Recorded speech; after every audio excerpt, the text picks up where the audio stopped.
Hello po, ngayon ay mag-prepare po tayo ng pagkain ni Lolo. Ito na yung pagkain niya na na-blend na. Ito ay may kanin, vegetables at meat. So, kailangan i-measure po natin. Hindi pwedeng magsobra, hindi pwedeng magkulang po. Ito ay nasa 400 ml. Pagkatapos po nito, lagyan po natin ng olive oil. Isang maliit na scoop ng olive oil. And then, half ng salt. Half scoop ng salt.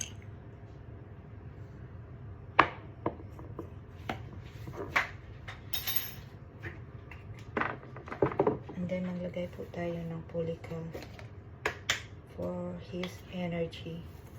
2 scoop po.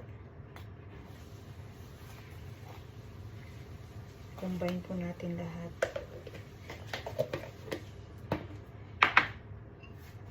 Okay, pagkatapos ay i-mix na po natin. Kailangan durugin lahat. Walang natira.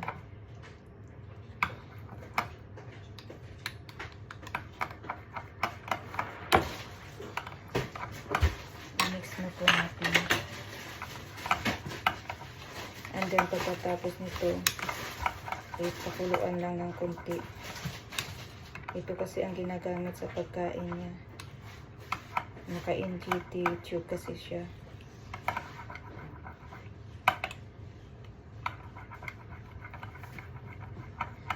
So pagkatapos nito,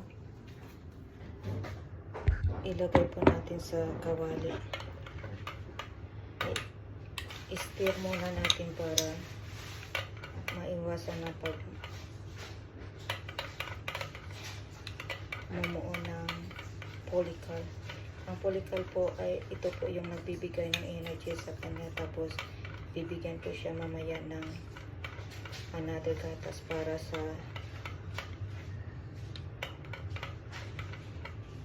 pagkain niya din. Ilagay na po natin dito sa pan.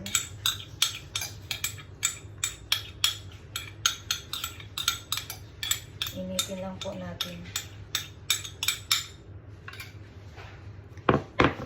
Initin lang natin sa pan. Maliit lang na apoy para hindi masunog. And then, pag nabubbles na ng kunti, kukunin na natin at ilagay sa sisigla ng kanyang pagkain. Diretso sa kanyang tiyan. Naka-injected kasi siya. Hindi pwede sa solid na pagkain. Ito lang po. Thank you.